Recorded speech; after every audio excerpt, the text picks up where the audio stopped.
The pod was small, smaller than a supply crate.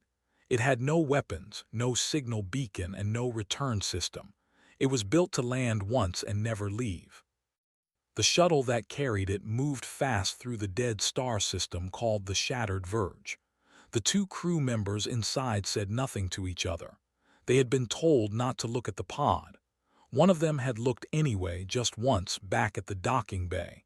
He had not looked again. The Shattered Verge was everything its name promised. 3 dead planets orbited a dim and dying star. The rocks were black.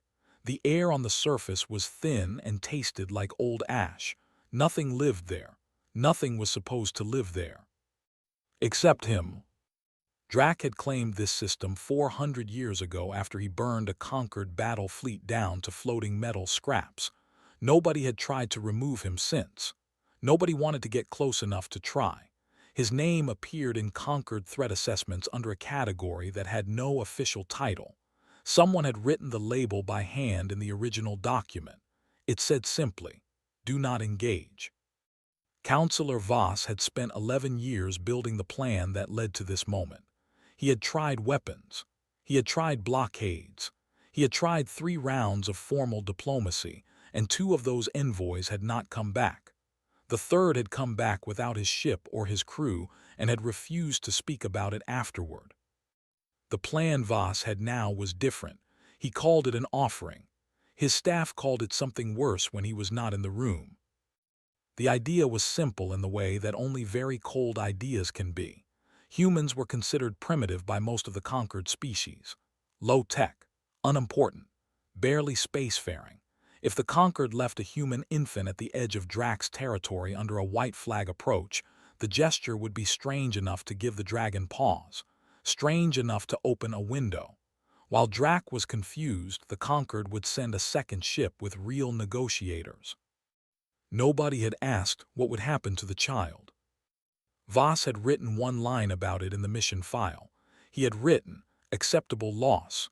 Then he had moved on to the next page. The shuttle set the pod on a flat ridge of black rock at the outer edge of Drac's known range. The crew did not power down. They did not step outside. One of them placed the pod remotely using the cargo arm, and the moment the magnetic clamps released, the shuttle was already turning back toward the jump point. Inside the pod, a girl slept. She had no name yet. She was 4 months old. She had dark eyes and a grip that was surprisingly strong for something so small. She had been sedated lightly for the journey, and she was just now beginning to wake. She made a small sound, not crying, just a sound the way infants do when they are deciding whether the world is worth the trouble of opening their eyes. The pod's exterior sensors registered a drop in ambient temperature, then a pressure shift. Then a sound that the sensors were not built to measure, something between a vibration and a frequency, the kind of sound that moves through rock instead of air. Drac came from the East Ridge. He was not what most beings imagined when they imagined a dragon. He had no wings. He did not breathe fire in the way old stories described. What he had was size and age, and a weight to his presence that made the rocks around him feel smaller. His scales were the color of deep space, dark blue bleeding into black, and they were scarred in the way that only centuries of war can scar a thing. He moved slowly. He always moved slowly. There was no reason to hurry when everything in the galaxy was afraid of you. He stopped at the ridge and looked down at the pod. He had seen conquered technology before. He recognized the white flag markings. He understood what they meant. He also understood that this was not a weapon and not a negotiating team, and not any of the things the conquered usually sent. He lowered his head and looked more closely. The pod cracked open on its automatic timer. The girl inside had her eyes open now. She looked up at the sky, which was dark and full of unfamiliar stars. Then she turned her head and looked at Drac. He looked back. She was the smallest living thing he had seen in a very long time. She had no sense of fear because she did not yet know what fear was. She had no weapons. She had no armor. She had nothing at all except two small hands and a set of dark eyes that looked at him with complete and total calm. She reached up. Not toward the sky, toward him. He did not move for a long time. The wind came across the ridge and the stars shifted slowly overhead, and the dying star gave off its pale and useless light. He stood there and she waited, hands still raised, patient the way only very young things can be patient. He lowered one claw. She grabbed it with both hands and held on. He did not eat her. He stood there for a while longer, looking at this impossible small thing that had crossed the galaxy to grab his claw and apparently had no intention of letting go. Then, very carefully, he picked her up and carried her inside. Back on the conquered monitoring ship, Voss watched the probe feed cut to static and marked the mission as a failure. The child was gone. The window had not opened. He would need a new plan. He closed the file. He was wrong about almost everything. The first word Nara ever spoke was not in any human language. It was a low sound, rough at the back of the throat, 3 syllables that meant roughly, "I see you." In Drax's tongue it was a greeting between equals. She was 14 months old when she said it. She had heard it from him every morning since the day he had stopped ignoring her and started acknowledging that she existed, which had taken about 3 weeks. She did not know she was supposed to find it difficult. That was the thing about Nara's childhood that no outside observer would ever fully understand. She did not know what was normal. She had no comparison. She did not know that most children grew up with soft beds and warm food and the voices of other small humans nearby. She knew volcanic rock and still air and the low-frequency sound that Drax made when he was thinking. She knew the way the dead star's light shifted across the lair walls through the seasons. She knew the difference between the silence that meant he was sleeping and the silence that meant he was watching her. She called the warm hollow in the back of the lair the cradle. She had named it herself, though nobody had ever taught her that word. She had found it in one of the things Drax kept in his lair, a cracked data tablet from a conquered ship, old enough that the language on it was a dialect she would only understand years later. But the pictures had been clear, and one of the pictures had shown a small thing curled up in a safe place. She had pointed at it. He had looked. Neither of them had spoken. But after that, she always called her sleeping spot the cradle. He taught her the way he taught everything, by doing and then waiting for her to understand. He did not carry her after she was old enough to walk. He watched her fall on the uneven rock floors of the lair, and he watched her get back up. When she got hurt, he did not rush to her. He waited. She learned quickly that crying did not change the rock under her feet. She learned to watch where she stepped. She learned that pain was telling her something and it was worth listening before moving on. She learned to read the stone carvings on the lair walls before she could read any written language. The carvings were in Drax's old script. She traced them with her fingers for months before he began telling her, in the slow, patient way he communicated, what they meant. Star charts, battle records, names of places, names of things that no longer existed. She was 7 the first time she asked him about the galaxy. She had found a section of wall that showed a cluster of systems she did not recognize. She pointed. He looked. He was quiet for a while, which was normal. Then he began. He did not use simple words. He did not adjust for her age. He spoke the way he always spoke, and she listened the way she always listened, which was completely. She did not understand everything.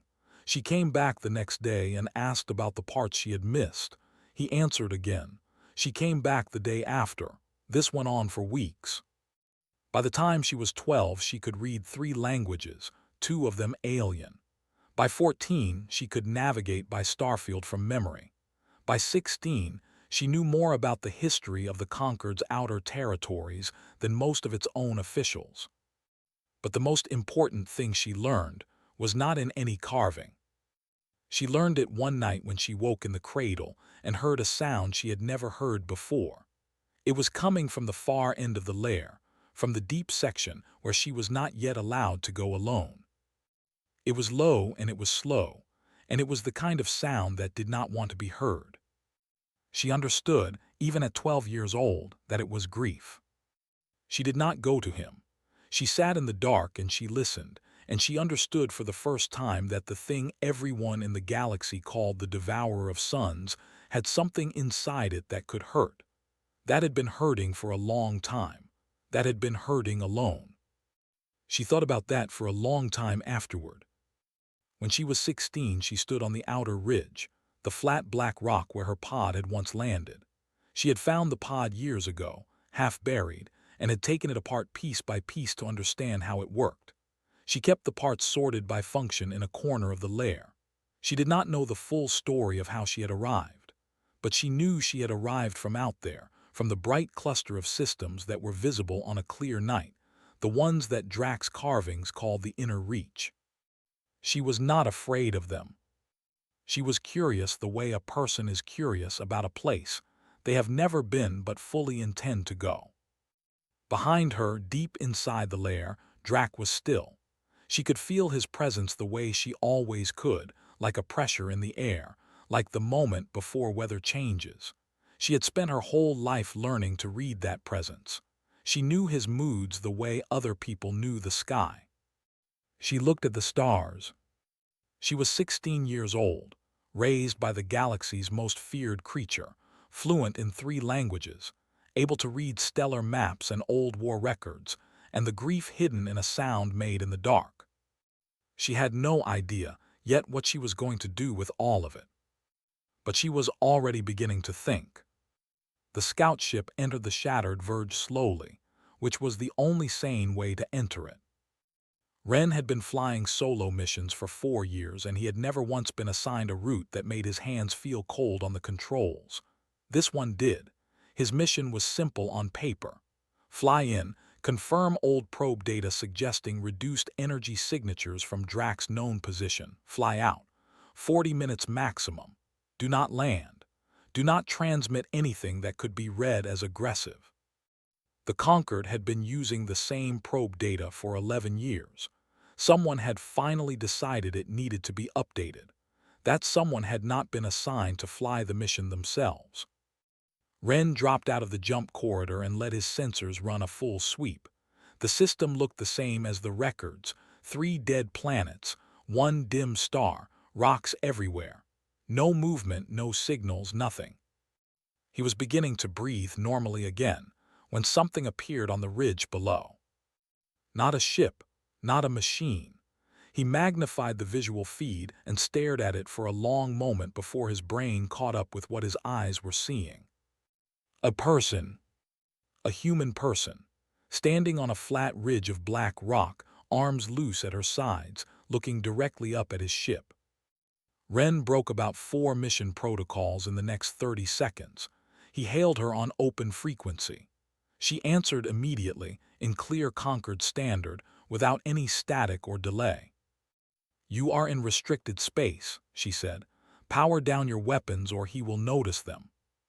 Ren looked at his weapons panel. He had not powered weapons.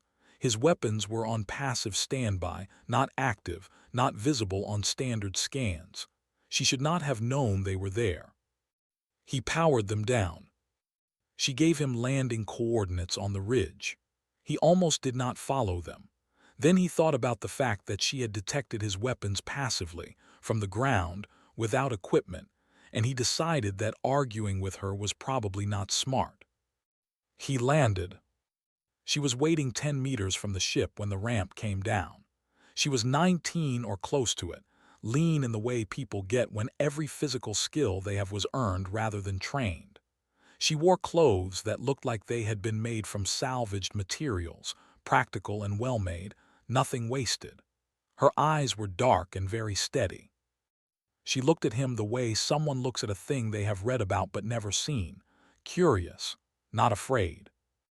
"You came from the Conquered," she said. It was not a question. "Yes," Ren said. "I am Ren. I am an envoy for the Galactic Conquered. Are you a survivor of something? Were you marooned here?" She tilted her head. "No." "Then why are you here?" "I live here," she said simply. Ren looked at the black rocks and the thin sky and the distant ridge where something vast and dark was absolutely, certainly present in a way he could feel without seeing. He looked back at her. "With him," he said. "Yes." "Since when?" "Since before I could walk." He stared at her. She let him stare. She had the patience of someone who was used to long silences not being awkward. He tried a different approach.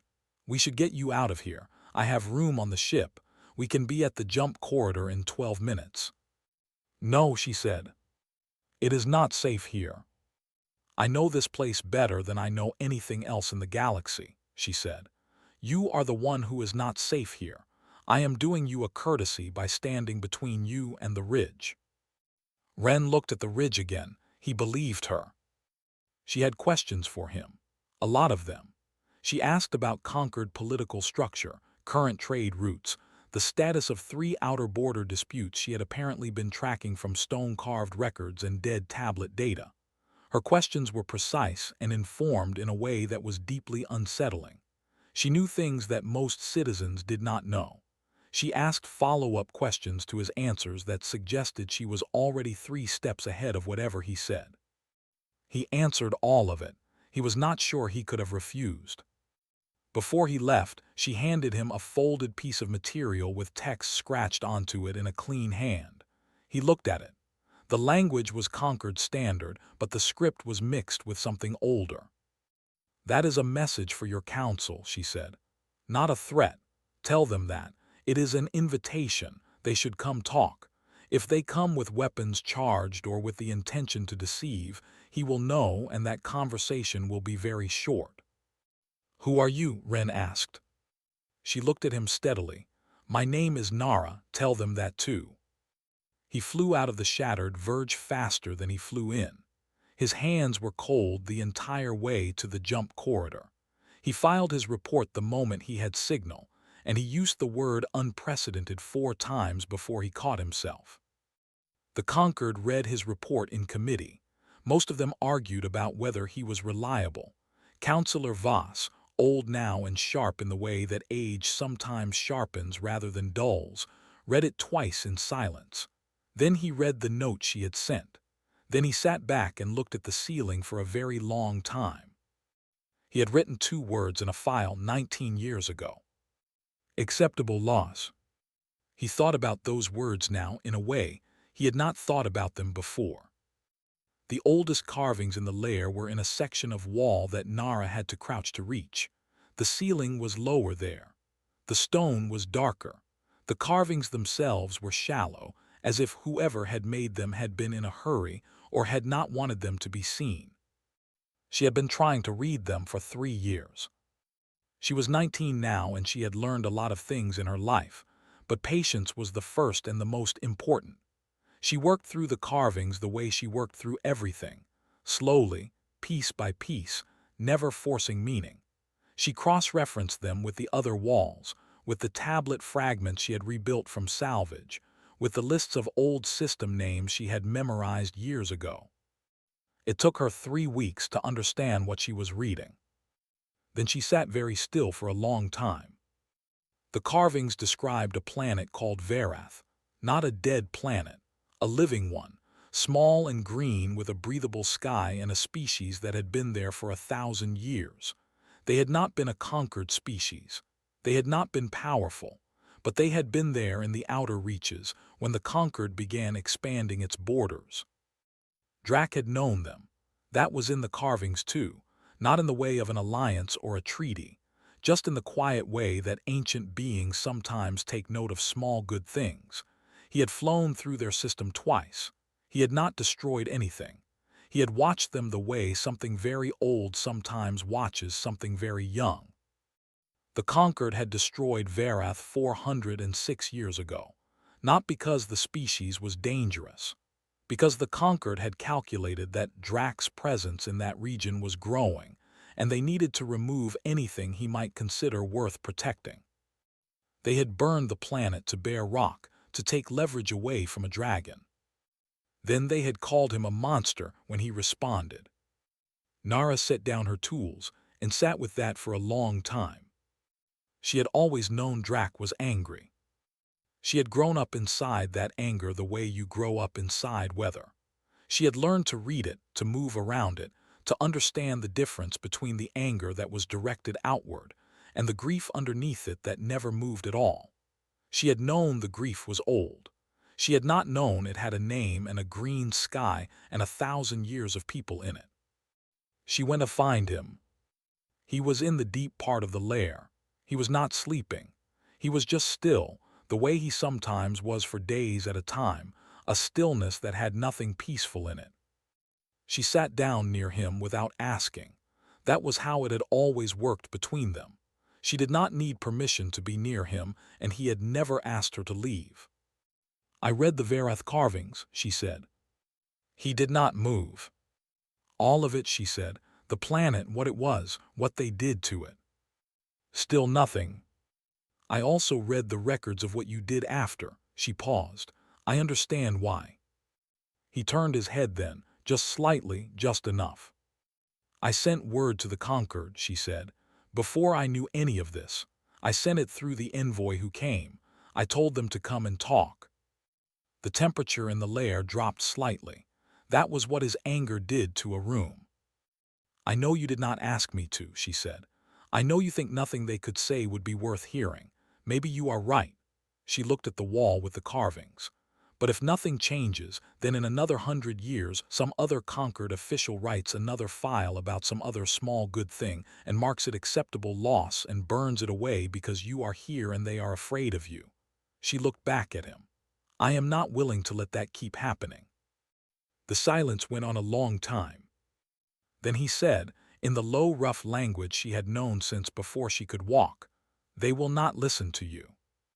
"Some of them will," she said. "And the ones who won't will still have to look at me and explain themselves out loud, and that matters too." He studied her. She had grown up under that look. She was not afraid of it. "You are going to do this regardless of what I say," he said.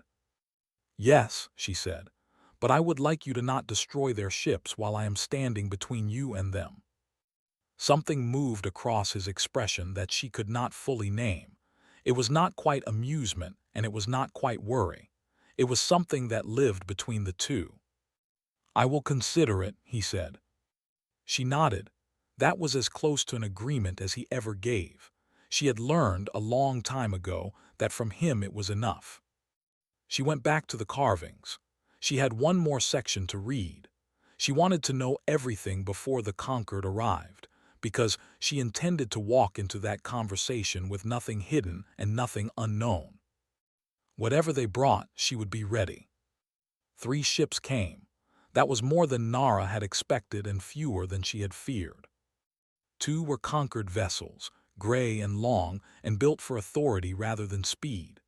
The 3rd was smaller and older, a private configuration that matched the records she had of Karath design. She had not expected that one. She watched all 3 set down on the outer flats from her position on the ridge, and she was already adjusting her approach before the ramps had finished lowering. Orath came out of the Karath ship first. He was old even by Karath standards, which meant he moved carefully and watched everything. He had responded to her message with 2 lines. The first had confirmed he was coming. The second had said, "I knew him before the burning. I want to see if anything is left worth knowing." She respected that. She had written back, "There is." The Conquered delegation was larger, 6 officials in formal gray. Voss led them, which she had expected. He was older than the image in the Conquered file she had reconstructed from the tablet fragments, but he carried his age the same way he carried everything else, like it was a resource he intended to use. Behind the officials, one person who was not dressed like the rest, simpler clothes, darker eyes, human. Nara looked at her and felt something she did not have a name for. She had not seen another human being in 3 years, not since Ren. Before that, it had been much longer. The woman looked back at her and stopped walking. Voss recovered first. "Nara," he said her name like he was confirming something. "I am Counselor Voss. We have come in response to your message." "I know who you are," she said. She looked at the delegation and then back to him. You brought more people than I asked for. Standard protocol for. This is not a standard situation, she said. Lower your internal recording devices, all of them. What I say here is not for official files. Not yet. If this conversation goes well, you can record the formal agreement afterward. Voss looked at her for a moment. He nodded to one of his staff. Oreth had made his way over quietly. He looked at Nara with the kind of attention that comes from a being who has seen a very long time pass. You have his manner, he said softly, in Old Karath. She answered him in Old Karath. He taught me everything I know. His expression shifted, not surprise, something older than surprise. The woman in the simple clothes stepped forward. My name is Sira. I represent the Human Council. We were informed of the situation 2 days ago. She paused. Are you all right? The question landed differently than Nara expected. Not the tactical version of the question, not the conquered version designed to establish vulnerability. Just the question itself, asked plainly by someone who appeared to actually want the answer. Yes, Nara said. I am exactly who I was supposed to become. I just became it differently than anyone planned. Sira looked at her for a long moment. She did not argue with that. Voss moved the conversation toward the conquered's position. He was controlled and careful and very good at making a situation sound like it had only one reasonable outcome. He acknowledged the original mission. He called it an error in judgment. He called the current situation a humanitarian concern. He offered Nara full conquered support, resettlement, anything she needed. He did not once acknowledge that he had written the words acceptable loss in a mission file about her. She let him finish. Then she said, The Conquered has been filing threat assessments on Drac for 400 years. In that time you have never once asked what you did to create the threat. I have read the Verath records.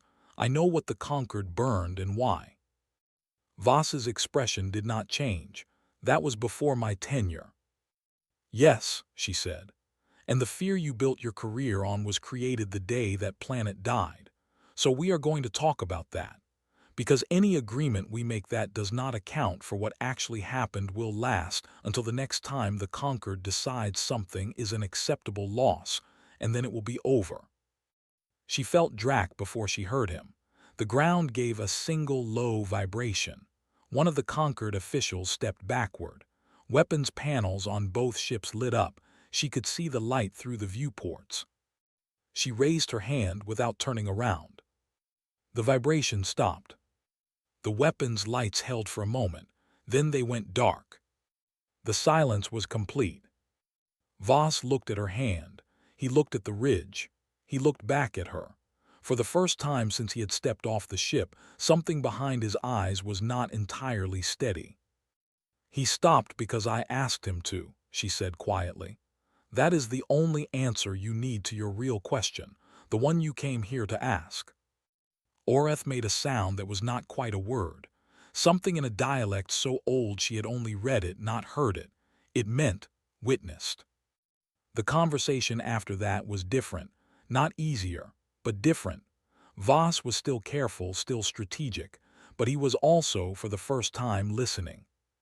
They talked for 4 hours on the black rock of the shattered verge, while the dead star moved overhead, and the ancient thing on the ridge stayed still and patient, and did not destroy anyone. By the end, they had the shape of an agreement. Not perfect, not finished, but real. Nara stood on the ridge after the delegations had returned to their ships to review terms. She was tired in a way she had not been tired in a long time. She turned and looked back toward the lair. Drac was watching her from the ridge. She looked at him, and he looked at her, and there was something in his expression that she had never seen there before in 19 years. She had no word for it in any of the 3 languages she spoke. But she understood it anyway. Sira stayed after the others left. She did not ask permission. She just did not get back on the ship. Voss had looked at her and she had looked back at him, and he had, apparently, decided that arguing with her was not worth the energy. The conquered ships lifted off the following morning. Oreth's vessel stayed. Oreth himself had asked quietly if he could remain for one more day. Nara had said yes. So it was the three of them walking the outer edge of the lair, Nara and Sira, and the old Kareth elder who moved slowly and missed nothing. Sira tried to take everything in without staring. She was not entirely successful. The lair was larger inside than it looked from the ridge. The walls were covered in carvings from floor to ceiling in some sections, detailed and ordered and in several different scripts. The floor had been worn smooth in some places by what could only be described as consistent long-term use. In one corner, there were sorted mechanical components that Sira eventually recognized as the disassembled remains of an old conquered emergency pod. She looked at that corner for a long time. "That is how I arrived," Nara said, noticing her look. "I know," Sira said. "I read the mission file, all of it." She paused. "I want you to know that the person who wrote that file is no longer able to write files like that without a full council review. That change went through last year.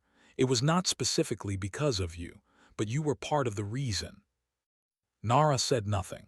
She was not sure what to do with that information, so she set it aside to think about later, the way she did with things that were true but did not yet have a clear shape. Sira tried again. "The offer Voss made yesterday, resettlement, education, anything the Conquered and the Human Council can provide." She looked at Nara directly. "I want to extend that again from me, not from the delegation. You could come back, see where humans live. You have family connections that could be traced. You have options." "I know," Nara said.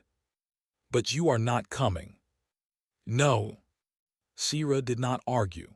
Nara had expected her to. The fact that she did not made Nara look at her more carefully. "Why not?" Sira asked, not pushing, just asking.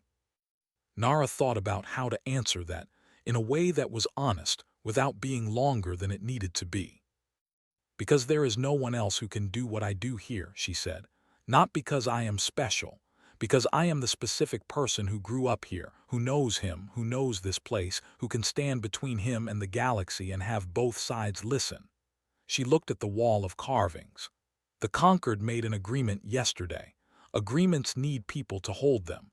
I am the person who can hold this one." "That is a very large weight to carry," Sira said. "I chose it," Nara said. "The same way most people choose what matters to them. You chose your work, Voss chose his, this is mine." Oreth had been quiet through all of this. He spoke now in Conquered Standard, which he clearly spoke well but used sparingly. "When I knew him," he said, meaning Drac, "he had a reason to be still. Then that reason was taken from him, and he burned." He looked at Nara. "You have given him a reason to be still again. That is not a small thing. That is the largest thing." Nara did not answer that. She did not need to. That evening, after Sira and Oreth had gone back to their vessels for the night, Nara sat in the lair. The cradle was behind her, the warm hollow in the rock that she had slept in for as long as she could remember. She was too big for it now, had been for years. She kept it clear anyway. She was not sure why. She just did. Drac was at the far end of the lair, still, as he often was in the evenings. "Do you regret it?" she asked. She did not explain what she meant. She never had to explain what she meant with him. The silence was long. That was normal. "Then no." "Good," she said, "because I don't regret staying." Another silence. Then, in the low, rough language that had been the first language she ever heard, "You did well today." She looked up. That was not something he said easily. That was not something he said at all. "I had a good teacher," she said. He made a sound that was the closest thing he had to a quiet laugh. She had heard it maybe 4 times in her life. She stored it carefully alongside the other rare things. In the morning, the remaining ships left. The shattered verge went quiet again, the way it always did, the way she had always known it.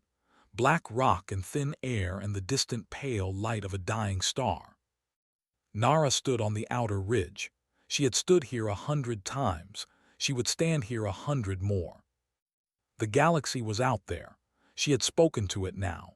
She had made it listen. She had made two sides look at each other across a dead rock and choose, just barely, to do something other than fight.